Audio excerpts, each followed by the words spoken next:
Boa noite, meus amados irmãos. Que a paz de Cristo esteja em nossos corações. É uma felicidade muito grande estarmos novamente aqui para juntos compartilharmos e aprendermos um pouco mais sobre a palavra do Senhor nosso Deus. Quero agradecer a visita daqueles que nos visitam. Eu estou vendo rostinhos aqui que eu não conheço, então entendo que são visitantes. Seja muito bem-vindo, se sinta bem em nosso meio, tá bom? E volte quantas vezes você quiser, tá bom?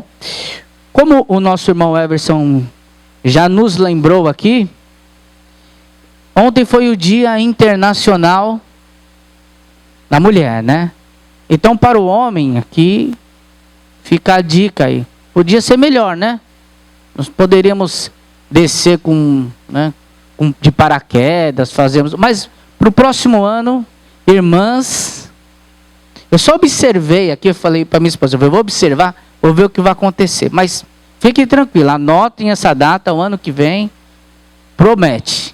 Eu sei que nós vamos fazer esse telhado aqui, mas vai dar certo, tá bom? Tá certo. Tá gravado, né, André? Tá gravado, então vai dar tudo certo. Pensando nisso, irmãos, hoje nós vamos meditar sobre o livro do profeta Samuel e um episódio bem interessante. Nós vamos analisar sobre a vida de Ana, uma mulher que consagrou a Deus o seu sonho. E eu gostaria que nós pensássemos um pouco à noite sobre a vida dessa mulher, levando em consideração o Dia Internacional da Mulher. Obviamente que as lições aqui aprendidas também se aplicam aos homens, tá bom? Então não fiquem tristes. Mas para meditarmos essa noite, então, 1 Samuel, capítulo 1, vamos ler a partir do versículo 9. Eu não coloquei na projeção, peço que os irmãos me perdoem, porque são muitos versículos e aí ia ficar complicado, ia atrapalhar, tá bom? Mas o irmão tem liberdade aí de abrir a sua Bíblia para acompanhar a leitura. Eu estou usando aqui a NAA, mas fique à vontade para abrir a sua Bíblia, qualquer versão que o irmão tenha. O conteúdo com certeza será o mesmo. Diz assim a palavra do Senhor, então, a partir do versículo 9. Certa vez, após terem comido e bebido em Siló, Ana se levantou quando o sacerdote Eli estava sentado na cadeira, junto a um pilar do templo do Senhor.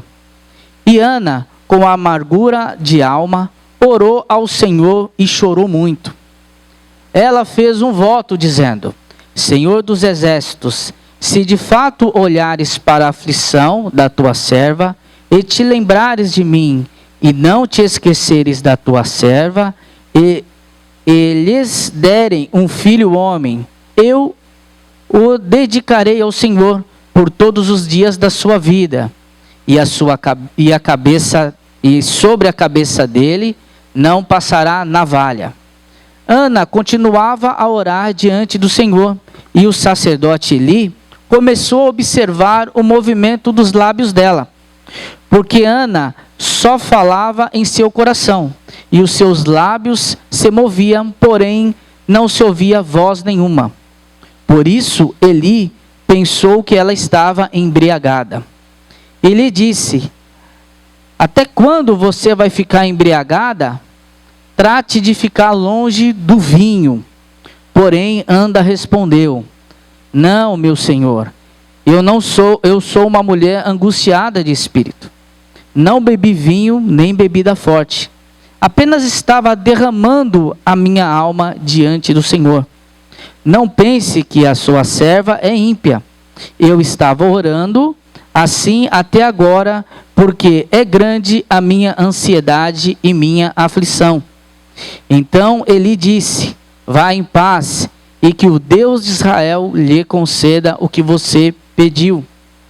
Ana respondeu: que eu possa encontrar favor aos seus olhos. Então ela seguiu o seu caminho, comeu alguma coisa e o seu semblante já não era triste. Eles se levantaram de madrugada e adoraram diante do Senhor. Depois voltaram para casa em Ramá. Eucana, seu marido, teve relações com Ana, sua esposa, e o Senhor se lembrou dela. Ana ficou grávida e, passando o devido tempo, teve um filho, a quem deu o nome de Samuel, pois dizia: do Senhor o pedi. Vamos orar? Santo Deus, nós estamos aqui diante da Tua palavra, ó Pai, e sabemos que ela fala aos nossos corações profundamente. E o Teu povo está aqui, Senhor, querendo ouvir a Tua voz.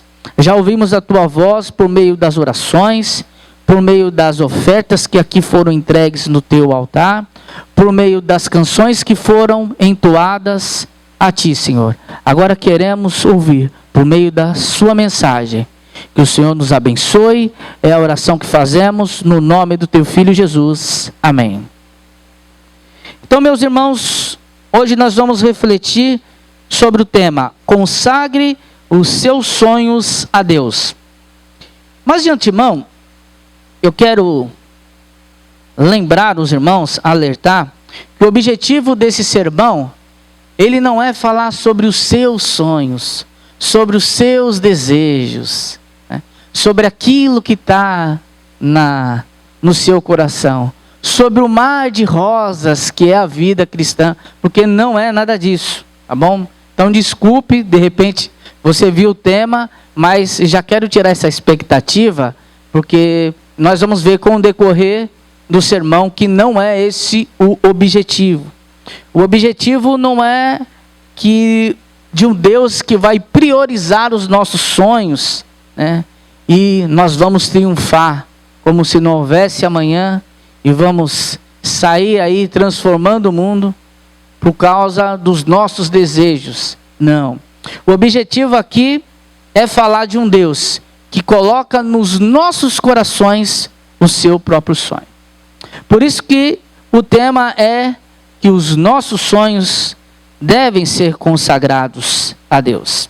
E esse pequeno trecho que nós lemos, do livro do profeta Samuel, é importante recordar que ele foi após a conquista da terra prometida para Josué. E que aí o povo hebreu começou a passar por uma grande dificuldade de um tipo de governo que durou aproximadamente 300 anos, que foi o período dos juízes. Então esse texto aqui que nós lemos, ele está no final desse período, porque Samuel, nós sabemos que no decorrer da história, o que aconteceu foi que nós lemos até o versículo 20, em que Ana acaba dando à luz a Samuel. E como ela prometeu ao Senhor, ele foi entregue na casa do Senhor, e ali ele permaneceu para sempre. E Samuel já ungiu rei de Israel, mudando um pouco aí o formato da administração, digamos assim, do povo. Mas era um período com muita oscilação. Então, ora o povo pecava, ora eles se arrependiam e tinham a sua comunhão restabelecida com Deus. Então é um povo que não era constante, eles viviam por um momento de inconstância. E nesse primeiro capítulo, o profeta, ele conta um pouco dessa história de Ana, que era sua mãe. Ana era uma mulher que foi casado com Eucana. Só que esse homem, ele tinha uma outra mulher, chamada Penina. Essa Penina tinha filhos e Ana não tinha filhos. Então, por aí os irmãos já começam a imaginar a confusão que houve,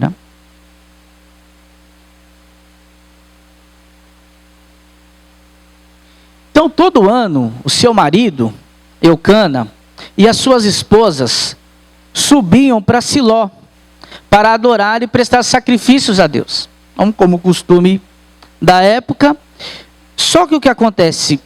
Sempre nesse período, Ana era provocada pela outra esposa do seu marido, a Penina.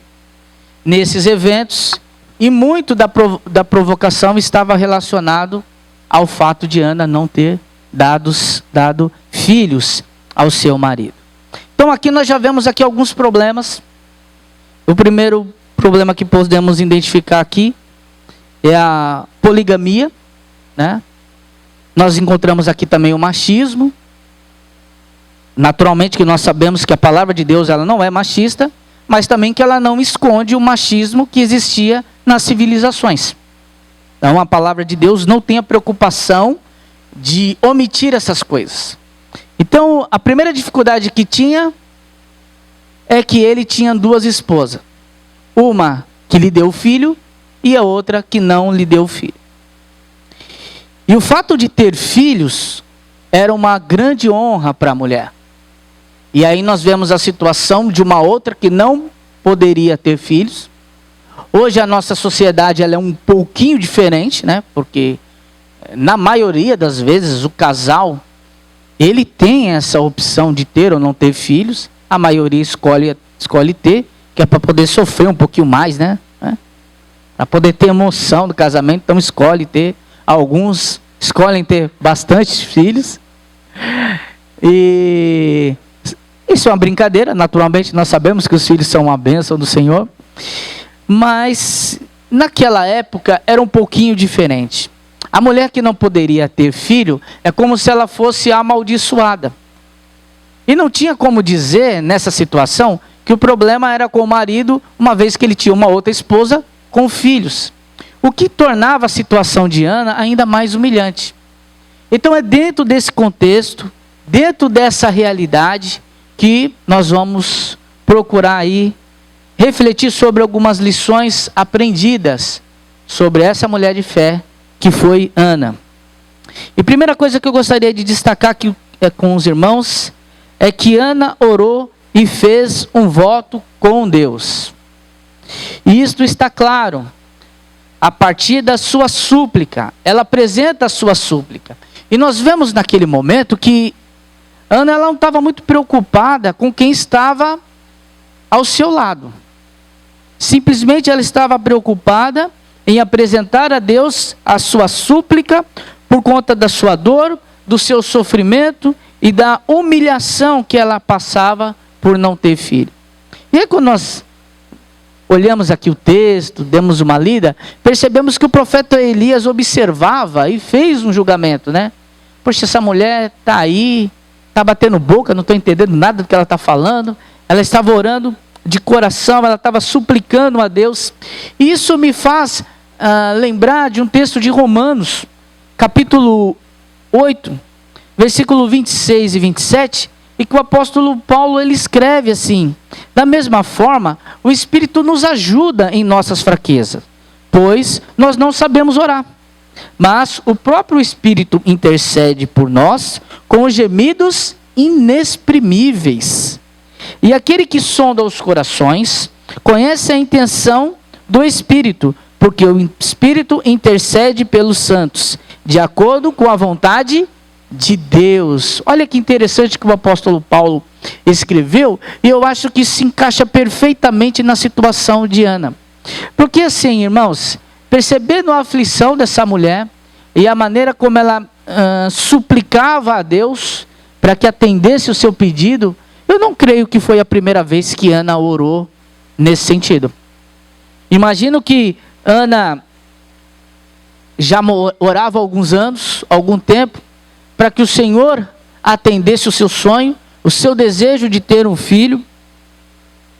E talvez por isso ela não sabia mais nem que palavras usar. Por isso que eu entendo que esse versículo de Romanos se encaixa perfeitamente. Porque às vezes, irmãos, nós precisamos perseverar em oração. E às vezes nós não temos mais forças para orar, porque nós não sabemos mais o que falar com Deus. O Senhor já sabe da nossa necessidade, da nossa dificuldade. Nós já apresentamos a oração e parece que Deus se mantém em silêncio e não sabemos mais como pedir. E nesse momento, nós sabemos que temos o Espírito Santo de Deus, que intercede ao nosso favor, como gemidos inexprimíveis, para nos ajudar nas nossas orações, para nos ajudar a suplicar o Senhor em meio às dificuldades e às necessidades que nós temos. Então Ana estava ali, não estava preocupada com quem estava ao seu lado, ela estava preocupada em derramar o Senhor. O texto deixa bem claro que o coração dela estava triste, que ela estava sofrendo, ela estava humilhada e ela apresentou toda essa situação ao nosso Deus. O outro ponto aqui também que eu gostaria de destacar é a oração de todo o coração. Dava para perceber que Ana apresentava o seu pedido a Deus de todo o coração. Por isso que ela não estava muito preocupada com qualquer tipo de postura. E talvez por isso o profeta Eli tenha entendido mal o que estava acontecendo com ela. E quando nós pensamos em orar de todo o nosso coração, seria interessante nós pegarmos essa verdade e aplicar não apenas para a oração, mas para toda a nossa vida. Em Colossenses capítulo 3, versículo 23, olha que interessante que o apóstolo Paulo escreve também. Tudo o que fizerem, façam de todo o coração, como que para o Senhor e não para o homem. Então aquilo que nós precisamos fazer, que nós devemos fazer, deve ser feito de todo o coração, inclusive as nossas súplicas e orações. Hoje de manhã, nós estudamos um pouco na escola bíblica dominical. Acredito, aqui conversando com o pessoal, deu um bom debate nas classes, né? Sobre a nossa necessidade de participar dos trabalhos da igreja. Mas veja, se isso não for de todo o coração, ele não vai fazer sentido. Ah, eu vou participar porque o pastor pediu. Irmãos, é para Deus. Deus sabe qual que é a sua intenção, qual que é a sua dificuldade ou negligência. O Senhor sabe. Então, fazer de todo o coração não é fazer porque alguém pediu, porque o pastor pediu. É fazer com alegria, sabendo que nós estamos no pleno entendimento de que essa é a vontade de Deus. A oração é apenas um exemplo dessa dedicação, amor, que devemos ter com a obra de Deus e com tudo que nós fazemos, conforme o texto de Filipenses que nós lemos. Nós precisamos fazer as coisas e sermos autênticos no que fazemos. Ciente que nós estamos fazendo para Deus. E isso só por si já deve nos trazer alegria. E Ana orava a Deus de todo o coração, pedindo ao Senhor para que atendesse o seu pedido. E dentro desse pedido, ela fez um voto com Deus. Ponto. Agora sim, né? Glória a Deus, aleluia. Ela fez um voto. Mas assim, eu vou explicar aqui para os irmãos que existe uma diferença entre o voto que a Ana fez e algumas práticas que hoje nós vemos em algumas igrejas, para a gente entender que uma coisa não tem relação com a outra, tá bom? Então assim, o voto que Ana fez não tem nada a ver com cumprir promessas de participar de 7 semanas, de algum tipo de programação, tá bom? Se você se comprometeu a participar, participe, não há problema nenhum, mas nós vamos perceber que não é isso que Ana fez, nem passar por uma corrente de 7 pastores, 7, né, em cima do sal, jogando uma nota de R$10, também não tem a ver com isso, tá bom? Também não tem a ver com colocar um copo de água em cima da televisão no momento da oração, não é isso. E também não tem nada a ver com comprar, por exemplo, grão de feijão para curar a Covid-19, tá? Nós encontramos hoje alguns tipos de votos e promessas em igrejas que vão ao contrário do que as Escrituras nos ensinam. Então, campanha de 10 passos para ter uma vida vitoriosa, né? Campanha do ano profético de Daniel, né? Esse ano vai ser o melhor ano da sua vida, né? De repente vai ser o pior, viu? Toma cuidado com esse tipo de coisa e de pensamento. Campanha de avivamento profético para milagres e, enfim. Aí os irmãos sabem melhor do que eu. Eu não sei nem falar os nomes, é tantas coisas que eles inventam. Olha, dá só vontade de dar risada. Mas o que nós não encontramos nessas igrejas são campanhas assim. Vou dar um exemplo, né? Tome a sua própria cruz. Ninguém vê na porta da igreja. Campanha, tome a sua própria cruz e me siga. Já viu? Não tem. Né? Campanha, negue-se a si mesmo. Você já viu uma porta de igreja? Eu não encontro. Porque esse tipo de campanha, de voto, tem mais a ver com o que Ana está propondo aqui. O que Ana disse foi assim: Senhor, atenda o meu pedido de me conceder um filho, e ele vai ser inteiramente consagrado ao Senhor. Ai, que dificuldade, né?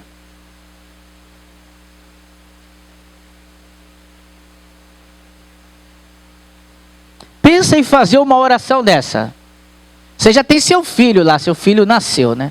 Agora você vai orar: Senhor, eu entrego e consagro meu filho a Ti. Eu vou usar o meu como exemplo, porque ele já está ali. Porque eu não vou usar dos outros, né? Aí a mãe ora: Senhor, faça a vontade, né? Na vida do meu filho. Mas e se o Senhor chamar ele para ser um missionário? Ter uma vida difícil. Eita, voto difícil de se cumprir, né? Então temos que pensar bastante no que nós vamos fazer. Então não é fácil, porque muitas vezes os nossos filhos são para nós como um troféu, para dizer: olha como eles são abençoados, olha como ele tem uma boa profissão, como ele se desenvolveu, como ele está com bigode grosso, né, Lucas? Vistoso. Então, isso para nós nos traz alegria, sim, mas entenda o que aconteceu com Ana. Ana decidiu dedicar inteiramente o seu filho ao Senhor. Depois que ele desmamar, foi lá, entregou, fez o sacrifício do Senhor, tchau. Então, para nós que somos pais, para as mulheres que estão aqui ouvindo, né? Eu acho que a mulher tem um apego maior, principalmente se for filho homem, né? Geralmente a mãe prefere o filho homem, se tem homem e mulher. Já estou eu aqui tentando arrumar confusão, né? Mas vamos lá, vamos prosseguir, porque isso aí nunca vai dar certo, não vai dar bom, né? Não vai dar bom. Então vamos lá. Tentaram enterrar os seus sonhos. Nós vemos aqui nessa história 3 pessoas que de alguma forma, de propósito ou não, atrapalharam o sonho de Ana de ter o seu filho. E nós vemos bem claro que Penina, sua adversária, foi uma, claramente. O seu próprio marido também, de certa forma, prejudicou. E até o profeta Eli, pelo julgamento que ele fez. Nós não lemos o versículo 8, tá bom? Nós começamos a partir do versículo 9. Mas só para nós entendermos aqui, eu vou ler o versículo 8. Então Eucana, seu marido, lhe disse: Ana, por que você está chorando? E por que você não quer comer? Por que você está tão triste? Será que eu não sou melhor para você do que 10 filhos? Ou seja, o marido dela sabia que ela estava triste. Sabia que ela estava triste porque não tinha filho.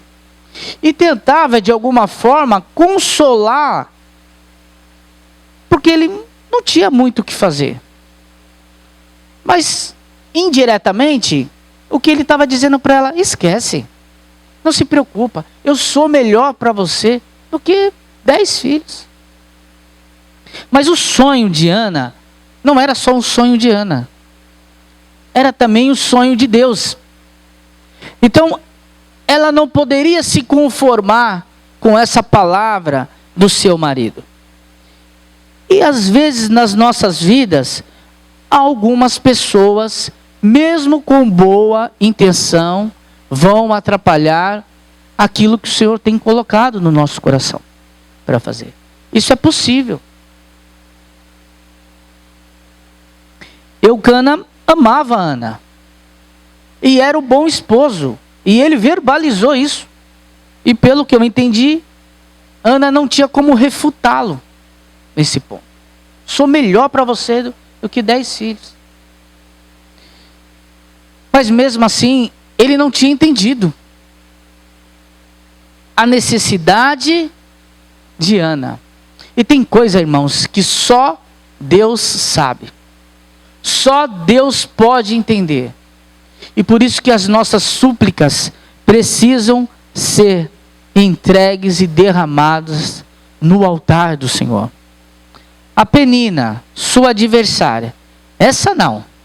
Pensa numa mulher ruim, porque ela afetava a Ana naquilo que mais lhe machucava, que era o fato de não ter filhos. Então, nesse caso, o que era feito era proposital. E nós encontramos no nosso caminho pessoas assim também, que não têm misericórdia. E para essas pessoas, o que nós podemos recomendar é a distância. Mas nem sempre o nosso pior adversário é uma pessoa. Às vezes, a nossa pior adversidade é o próprio tempo. Porque Ana já orava há algum tempo. E às vezes nós oramos o Senhor, apresentamos a nossa súplica e parece que o Senhor não nos responde. Mas muitas vezes isso é apenas um detalhe daquilo que o Senhor está por fazer nas nossas vidas. Às vezes esse tempo e o fato de Deus não nos responder na hora que nós achamos que é o momento ideal, nos faz ficar tristes. E isso pode ser, e na maioria das vezes é a nossa maior dificuldade. Às vezes nos falta paciência, e aí nós sofremos mais com a situação. Sofremos mais, porque achamos que conhecemos mais do que Deus. Fala, Senhor, ao momento certo e agora. O Senhor ouvir a minha oração. Veja que tudo conspira para que isso aconteça. Mas nós não sabemos o dia de amanhã. E nós estamos diante de um Deus que trabalha conosco em todas as circunstâncias, inclusive nas dificuldades. Veja um outro texto de Romanos, capítulo 5, versículos de 3 a 5, que diz assim: e não somente isso, mas também nos gloriamos nas tribulações, sabendo que a tribulação produz paciência, e que a paciência, experiência, e a experiência, esperança.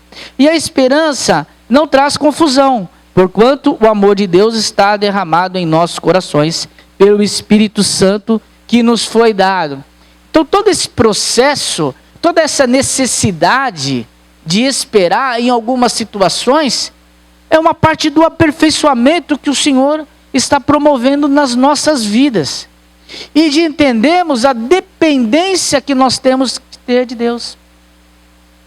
E às vezes isto é a nossa maior dificuldade e o nosso maior adversário. Um outro ponto também aqui é o profeta Eli.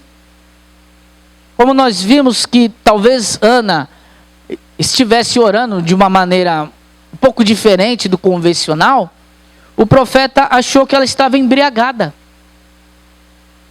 E foi lá logo chamar a atenção dela. Não se entregue ao vinho. E às vezes nós somos julgados. Somos mal entendidos pelas atitudes que nós tomamos.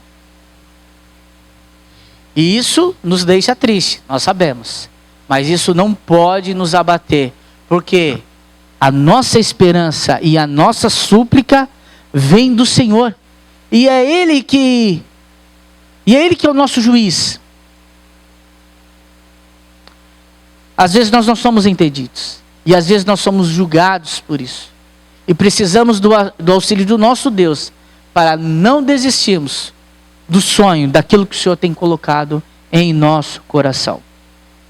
E tudo isso é muito bom, tudo isso é maravilhoso, mas o nosso sonho pode ser transformado em um ídolo.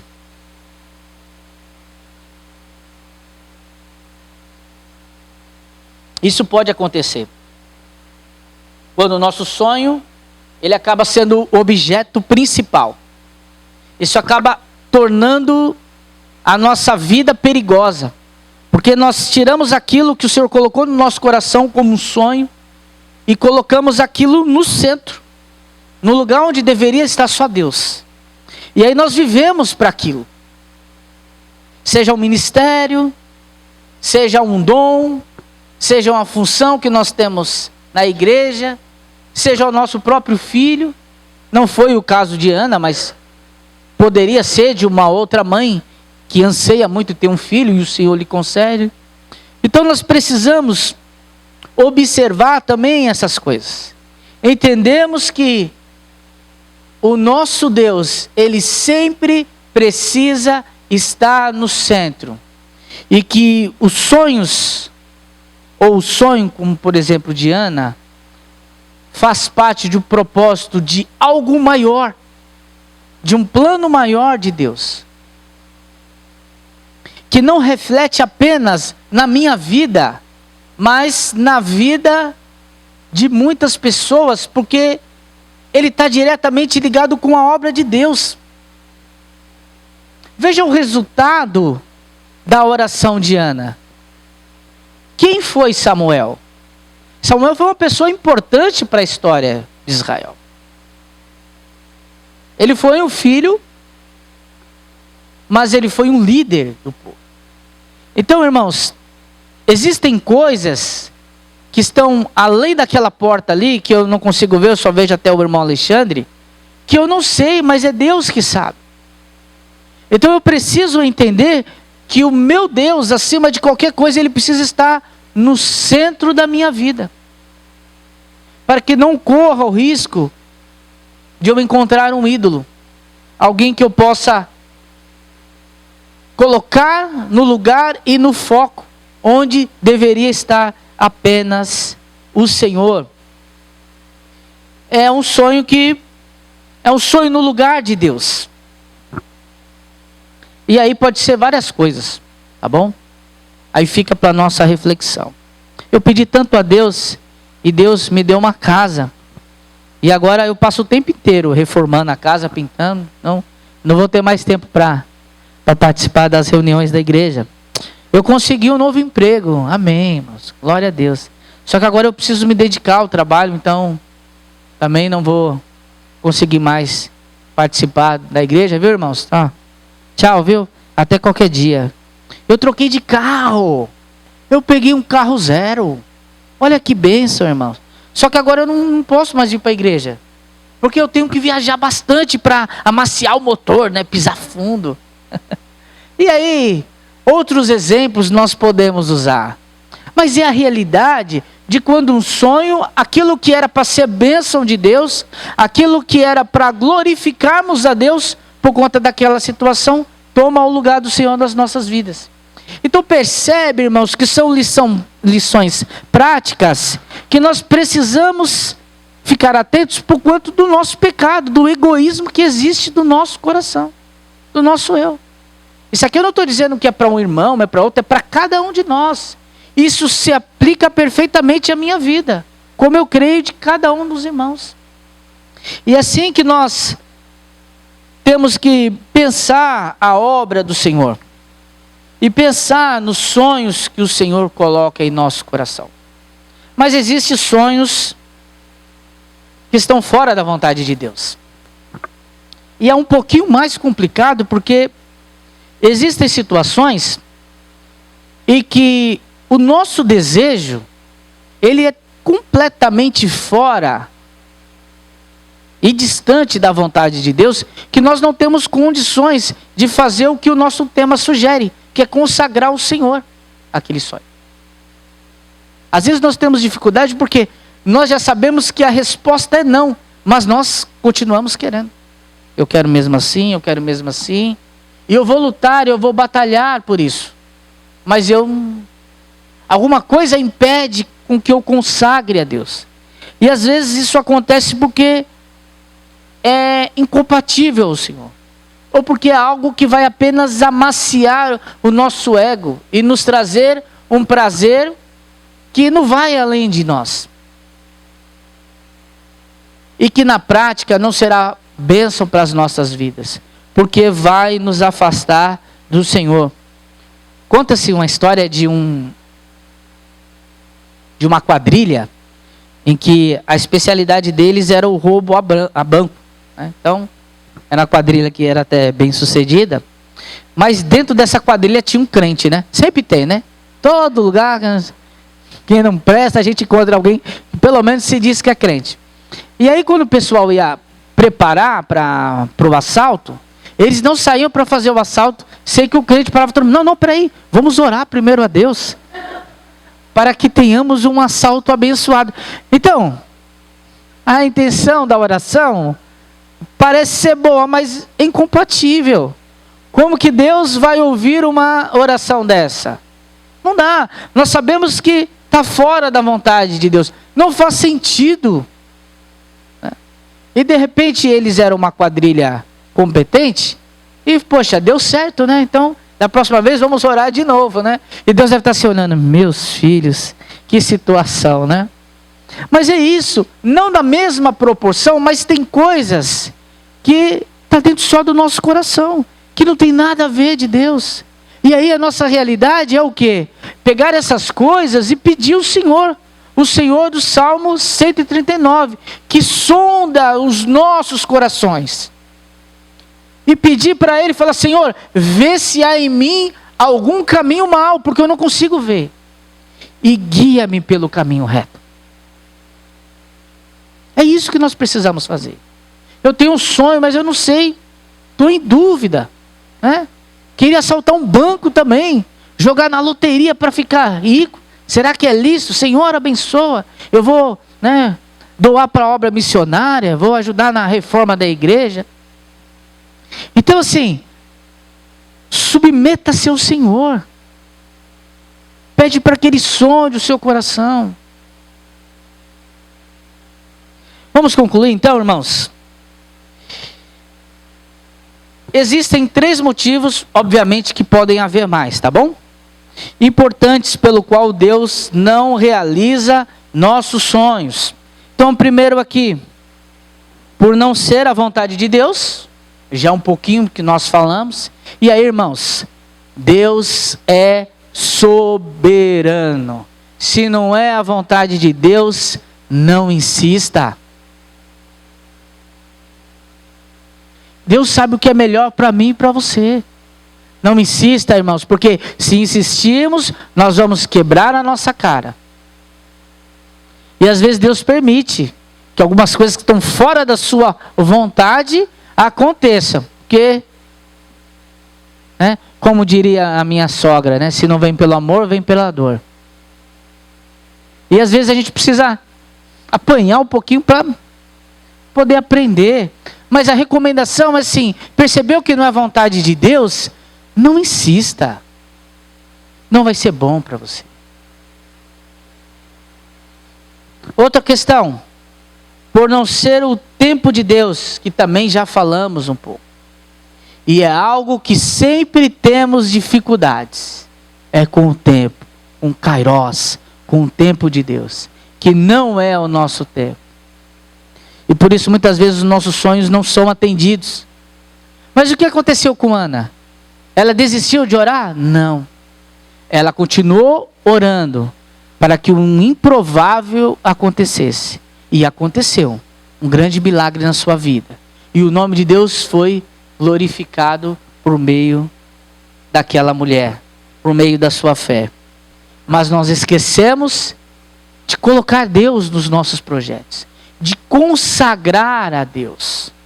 E é esse o desafio que nós temos essa noite, de refletir sobre essa necessidade que precisamos consagrar a Deus, não apenas os nossos filhos, as nossas famílias, os nossos bens, mas entregarmos as nossas vidas inteiras como oferta viva ao nosso Deus.